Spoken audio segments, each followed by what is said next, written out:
Pues hola a todos, yo soy Mónica Vara. Muy buenas, yo soy Pablo Santos Sanz, y los dos trabajamos en el Instituto de Astrofísica de Andalucía, que es un centro del CSIC, del Consejo Superior de Investigaciones Científicas, que además tiene mención Severo Ochoa, es decir, que es uno de los pocos centros que tiene esa mención de excelencia del Gobierno de España. Bueno, venimos aquí a contaros algo. Por cierto, he dicho que somos parte del Departamento de Sistema Solar. Creo que se me ha olvidado, ¿verdad, Mónica? Sí, no, se te ha olvidado, pero bueno, efectivamente estudiamos objetos del sistema solar. Y Y bueno, en bueno, nuestra charla de hoy pues queremos hablar de una cosa muy específica, que son guiños estelares en los confines del sistema solar. Es algo raro, ¿no? ¿Qué será eso? Pues lo vamos pues a ver. sí, antes de meternos con los guiños, vamos a recordar un poco los conceptos más básicos sobre el sistema solar. Bueno, muchos sabréis, la estrella que tenemos en el centro del sistema solar es el Sol y alrededor están lo que todos conocemos los planetas clásicos. Pero aparte de estos 8 planetas clásicos y el Sol, hay más objetos. Eh, para empezar, algunos sabréis que entre las órbitas de Marte y Júpiter está lo que conocemos como el cinturón de asteroides, que son una serie de objetos con una composición más rocosa. Más allá de Júpiter, entre Júpiter y Saturno, están los objetos que conocemos como los centauros. Y bueno, estos objetos, los centauros, están muy relacionados con otro grupo de objetos que son los transneptunianos. Y aquí es donde queremos entrar nosotros. Los transneptunianos se encuentran en el cinturón de Kuiper y tanto ellos como los centauros son objetos, bueno, no sé, Son objetos helados, y al contrario que los asteroides, que eran más más rocosos. rocosos, Digamos que tanto efectivamente. centauros como transneptunianos tienen más hielos. Efectivamente. Y dentro de la familia, la familia del conjunto de los objetos transneptunianos están lo que conocemos como planetas enanos, que a muchos os sonará por la polémica que hubo cuando Plutón pasó de ser un planeta clásico a ser un planeta enano. Estos planetas enanos, bueno, son 5. Por un lado está Ceres, que es el único que se encuentra en el cinturón de asteroides, y luego están Plutón, Eris, Haumea y Makemake. Pero ahora, ahora Pablo os explicará mejor qué son los planetas enanos. Pero yo quería contar primero por qué son tan interesantes estos conjuntos de objetos, ¿no? Los centauros y los transneptunianos, ¿por qué nos interesan tanto? Bueno, pues es que tanto centauros como transneptunianos son lo que conocemos, son los restos de la formación del sistema solar. Son 2 poblaciones de objetos que se formaron más cerca del Sol cuando en los orígenes del sistema solar, y que después, por interaccionar con los planetas clásicos, principalmente con Neptuno, estos objetos fueron despedidos a órbitas mucho más lejanas, y con lo cual guardan muchísima información sobre qué es lo que ocurrió en los orígenes del sistema solar. Es decir, que podríamos decir que son cápsulas del tiempo. Además, bueno, son cuerpos que están conservados en el mejor congelador que existe, que es el espacio. O sea, unas temperaturas del orden de -270, incluso más bajas, grados bajo cero. Entonces, por eso conservan precisamente esa información. Bueno, como bien Mónica ha dicho, muchos de estos son planetas enanos. Pero, ¿qué es un planeta enano? Plutón ahora mismo lo consideramos planeta enano. Pues un planeta enano es un cuerpo, el sistema solar en este caso, pero se puede extender a cualquier otra estrella, un cuerpo que orbita alrededor del Sol.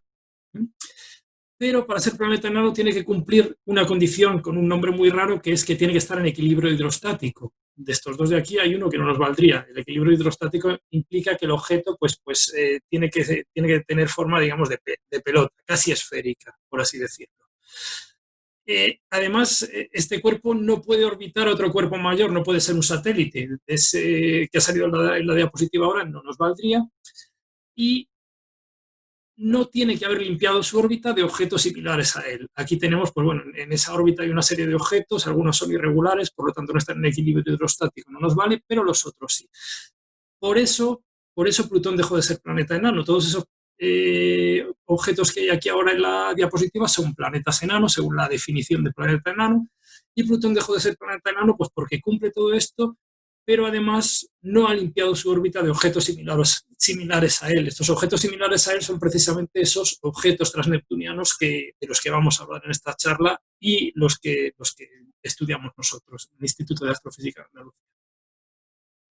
¿Y qué es lo que hacemos nosotros para estudiar estos objetos? Bueno, pues nosotros utilizamos una técnica que se llama la de ocultaciones estelares. Y aquí es donde empezamos a entrar ya en esos guiños que os mencionábamos al principio. Esta técnica de las ocultaciones estelares, pues la verdad es que no nos quedamos calvos poniendo nombre a las cosas. Precisamente consiste en observar una estrella cuando es ocultada por uno de estos objetos transneptunianos a su paso. Somos Entonces, muy poco originales a veces los científicos poniendo sí. nombres. Entonces, ¿este método por qué es tan interesante? Bueno, es un método muy sencillo que nos permite obtener muchísima información. Por un lado, podemos obtener el tamaño y la forma de estos objetos con muchísima precisión, es decir, conseguimos precisiones de unos pocos de kilómetros, una precisión de kilómetros. Por otro lado, es la única técnica que nos permite, bueno, no la única técnica, pero nos permite saber si estos objetos transneptunianos tienen atmósferas o tienen a su alrededor orbitando anillos o incluso satélites. También nos permite obtener varias propiedades físicas de estos objetos, como son el albedo y la densidad, que el albedo es una palabra que a lo mejor suena un poco rara, pero es la capacidad de reflexión que tiene un cuerpo. Es decir, cuando la luz le llega a ese cuerpo, cuánta de esa luz consigue reflejar. Y por otro lado, también esta técnica nos permite conocer mejor la órbita de estos objetos, es decir, saber mejor trazar el camino de estos objetos a su paso, o sea, cuando están orbitando alrededor del Sol. Pero, claro, esto es muy bonito, pero no todo es tan fácil porque efectivamente el diablo se esconde en los detalles. Efectivamente, Mónica, el diablo se esconde en los detalles. Esta técnica, lo ha explicado súper bien Mónica, pero esta técnica, para que nos hagamos una idea, o sea, las medidas que podemos obtener con esta técnica, por ejemplo, de tamaño, son comparables a las de una misión espacial. O sea, es como si nosotros mandáramos una sonda allí a ese objeto y lo pudiéramos medir, pues con ocultaciones estelares, con esos guiños estelares, pues somos capaces de obtener eso. Pero efectivamente, pues el diablo está en los detalles. Parece muy bonito todo, pero claro, observar una ocultación estelar, predecir y observar una ocultación estelar por uno de estos objetos, pues es muy complicado. Primero, por el tamaño tan pequeño en el cielo que tiene, por el tamaño angular. Aquí tenemos pues algunos puestos a escala. Eris tiene del orden de 33 milisegundos de arco. ¿Qué son milisegundos de arco? Pues es un tamaño pequeñísimo en el cielo. Para hacernos una idea, la Luna, cuando está llena, tiene un tamaño aproximadamente en el cielo, un tamaño de unos 30 minutos de arco. Si dividimos la Luna en 30 partes, tenemos un minuto de arco. Cada una de esas 30 partes en las que hemos dividido la Luna, que ya es pequeñita, la dividimos en 60, tendremos un segundo de arco. Y cada uno de esos segundos de arco lo dividimos en 1000 y tendremos un milisegundo de arco. Es decir, que 33 milisegundos de arco es un tamaño pequeñísimo. Es del orden de una moneda de un euro vista a 140 kilómetros. Es decir, una moneda de un euro vista a 140 kilómetros. Imaginaos lo difícil que es pues, acertar a una moneda de un euro a 140 kilómetros. Pues nosotros tenemos que ser capaces de predecir cuándo una moneda de un euro a 140 kilómetros pasa por delante de una estrella. Pero es que además los objetos que estudiamos no son todos planetas enanos como Eris, sino que a veces son objetos más pequeñitos que tienen tamaños, pues como ese azul que ha salido ahora en la diapositiva, tienen tamaños de 10 milisegundos de arco. Aparte de eso, la posición de las estrellas en el cielo no la conocemos con exactitud. Ahora sí, un poco más, bastante mejor gracias a una misión que se llama Gaia. Entonces lo conocemos mucho mejor. Pero aparte de todo eso también, las órbitas de estos objetos, como tardan tanto tiempo, del orden de cientos de años, 200, 300, 400, 500 años, depende de la distancia del Sol que estén, como tardan tanto tiempo en dar una vuelta completa, solo conocemos un trocito muy pequeño de su órbita, lo que significa que también es muy complicado saber dónde está el objeto en cada momento con precisión. Entonces, tamaños muy pequeños, no conocemos bien dónde está el objeto en cada momento y no sabemos bien exactamente la posición de las estrellas. Eso hace que este método sea pues, muy bonito en teoría, pero en la práctica complicado de hacer. Pero a pesar de ello, hemos conseguido cazar a día de hoy pues, casi 70 ocultaciones estelares por 32 objetos transneptunianos diferentes, 33 si contamos Plutón, y 6 centauros además. Bueno, aquí pues un ejemplo de algunos de los cuerpos que hemos caracterizado con ocultaciones estelares. Tengamos en cuenta que objetos transneptunianos se conocen a día de hoy del orden de los 3000 casi. Entonces, bueno, conocemos muy poquitos, o hemos caracterizado muy poquitos con esta técnica, pero es una técnica muy potente, como vamos a ver a continuación. Porque queremos enseñaros con este pequeño GIF qué es lo que vemos exactamente cuando decimos que observamos una ocultación estelar. Y podréis ver a la izquierda efectivamente ese guiño de esa estrella. Entonces, cuando nosotros observamos una ocultación estelar, no vemos el objeto transneptuniano que está cruzando por delante de la estrella, lo que vemos es que la estrella, iba a decir que se apaga, no se apaga, pero se oculta. Bueno, nos parece que se apaga. Nos parece que se apaga, efectivamente. Sí. Entonces, ¿qué es lo que está pasando? ¿Cómo podemos ver esto? Bueno, pues cuando el objeto transneptuniano pasa por delante de esta estrella, como este objeto está mucho más cerca de nosotros que la estrella, la oculta del todo. Entonces, lo que hacemos es recoger o observar esa estrella, a ver cómo lo digo, lo que hacemos es recoger la cantidad de luz que nos está llegando de esa estrella según va pasando el tiempo. Entonces, esto lo recogemos en esta gráfica que hemos mostrado aquí abajo a la derecha, que es lo que llamamos una curva de luz, que básicamente lo que nos dice es cuánto tiempo ha tardado ese objeto transneptuniano en pasar por delante de la estrella. Y precisamente es ese tiempo el que a nosotros nos interesa para sacar información de una ocultación estelar. Entonces, cuando nosotros observamos con un solo telescopio una de estas ocultaciones estelares, podemos sacar información, pero no toda la que querríamos. Pero, sin embargo, si conseguimos observar una ocultación estelar con muchos observatorios, muchos telescopios distintos, podemos obtener muchas curvas de luz distintas, cada una del telescopio que ha observado esta ocultación. Entonces, midiendo todos esos tiempos que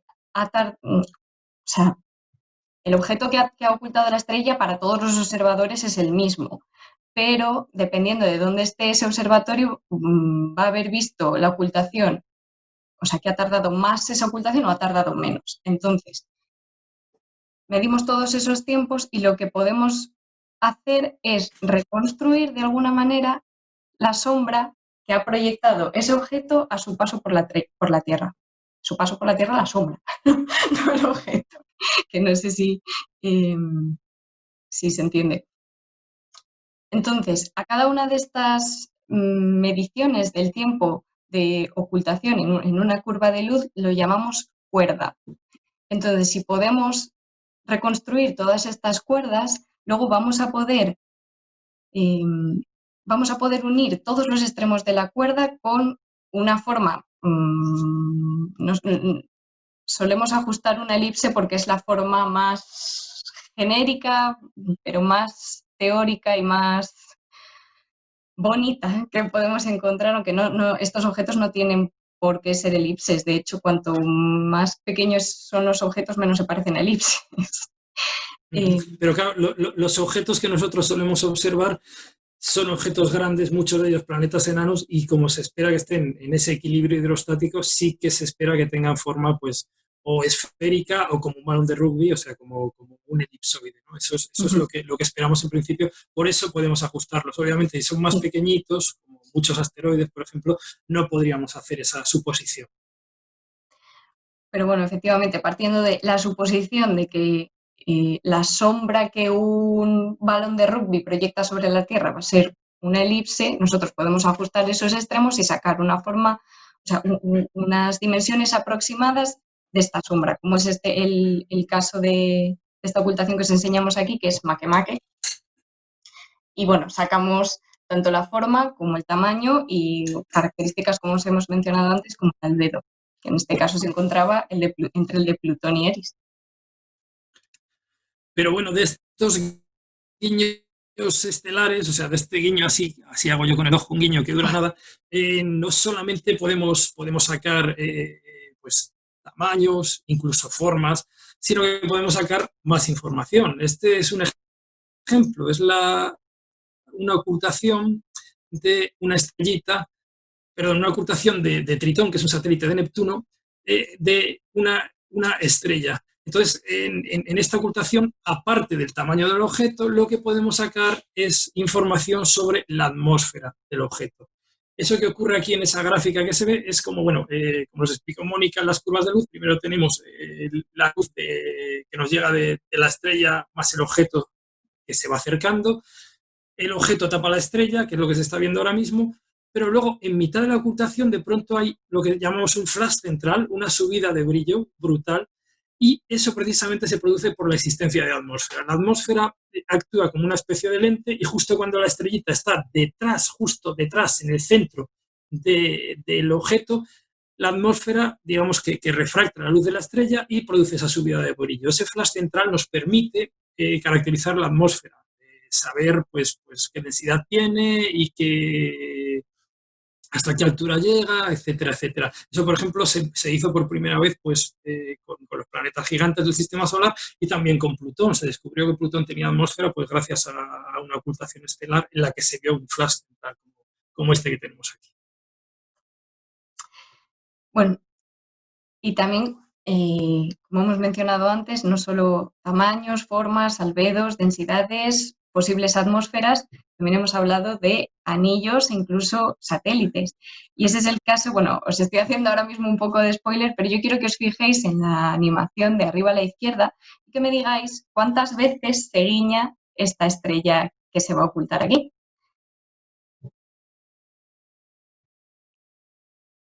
Ese guiño ha sido clarísimo.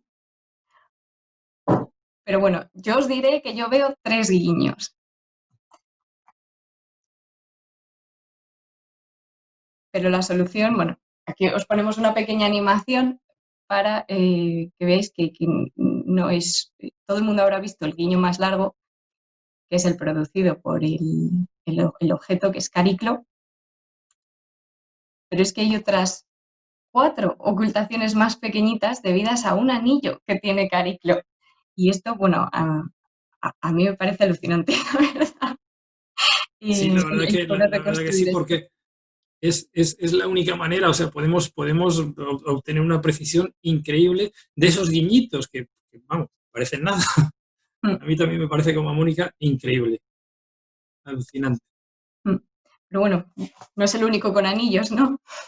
Pues no, efectivamente, aparte de Cariclo, que es un centauro, también se descubrieron anillos alrededor de otro centauro que se llama Quirón, también por ocultaciones estelares, y alrededor de un objeto transneptuniano que es Haumea. Aquí nuestro grupo pues tuvo bastante que decir, de hecho somos los primeros autores del artículo en el que se publicó este descubrimiento.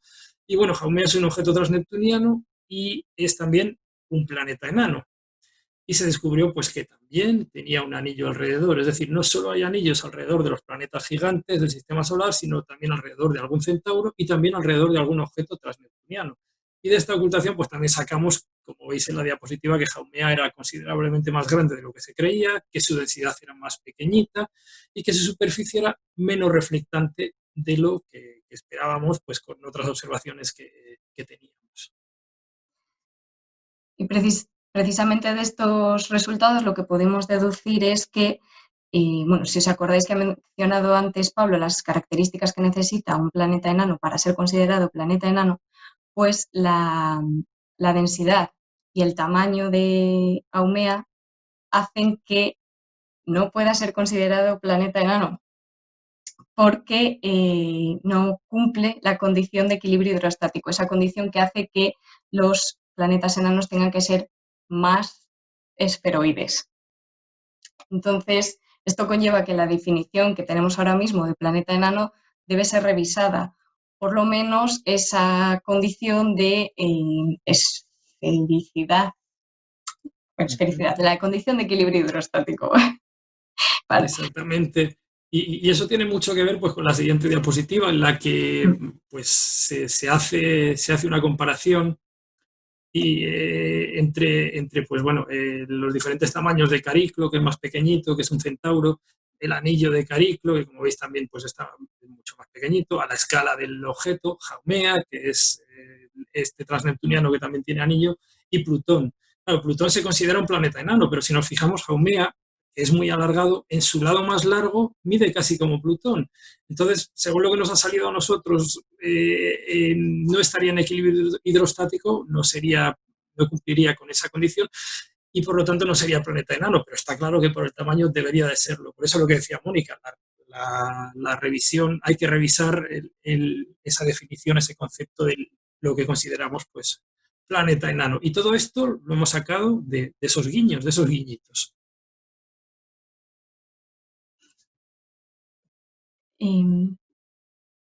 Bueno, y pues a la conclusión a la que hemos llegado es, bueno, hasta ahora se sabía que los planetas más grandes del sistema solar, dentro de los planetas clásicos, tienen anillos, no solo Saturno, aunque es del que se conocen los anillos más vistosos, pero bueno, tanto Júpiter como Neptuno y Urano también tienen anillos orbitando alrededor de ellos. Pero, como ya os hemos enseñado en la animación de los 5 guiños de esa estrella, se vio que Cariclo tenía un anillo orbitando alrededor de él, y no solo Cariclo. Un poquito más tarde, pues vimos en 2015 que Quirón, que es otro centauro también, y Haumea, que lo tenéis ahí más gordito, pues también en el 2017 descubrimos con una ocultación estelar, con el guiño de una estrella, pues que también presentaba anillos, perdón, he dicho anillos. Y efectivamente, como solo hemos podido estudiar hasta ahora unos 70 objetos transneptunianos dentro de esos 3.000 que se conocen, pues esto nos hace pensar que en un futuro cercano muchos más objetos se sumen a la familia de objetos que tienen anillos orbitando alrededor. Madre mía, ¿cuántos, Mónica? Hay cantidad, pues, pero vamos, eso es lo que esperamos y la técnica esta de los guiños estelares, de las ocultaciones, va a ser la que nos permita caracterizar estos objetos y descubrir estos anillos alrededor de otros objetos transneptunianos, planetas enanos y probablemente centauros. Y bueno, esto es apasionante, pues precisamente porque es algo muy nuevo. Como veis, en el 2013 se descubrió el primero de estos anillos. O sea, estamos en la vanguardia de la ciencia ahora mismo haciendo cosas que hace pues 20 años no se podían hacer porque no existían, no se sabía, sí existían, pero no se sabía de esa existencia. Entonces, como veis, pues la ciencia es apasionante. Incluso pues de esos guiñitos se puede sacar muchísima información. Y bueno, yo creo que esto era más o menos todo lo que queríamos contar, ¿no, Mónica? Pues sí, yo creo que sí. Esperamos que os haya gustado, que hayáis entendido la charla. Si tenéis cualquier duda, escribid a la organización. Vamos, encantados de responderos y encantados de que más investigadores os unáis a nosotros a observar estos guiños, a estudiar estos guiños, a analizar esas curvas de luz y efectivamente, bueno. Porque algo que no hemos dicho, que se nos ha olvidado, en este campo los aficionados, los astrónomos amateur, tienen mucho que decir. Y de hecho, en algunas de las publicaciones en revistas de alto impacto que tenemos, como Nature Science, han sido posibles gracias a la colaboración de mucha gente y en este caso pues también de muchos aficionados. Y ya está, por mi parte nada más. Nada más.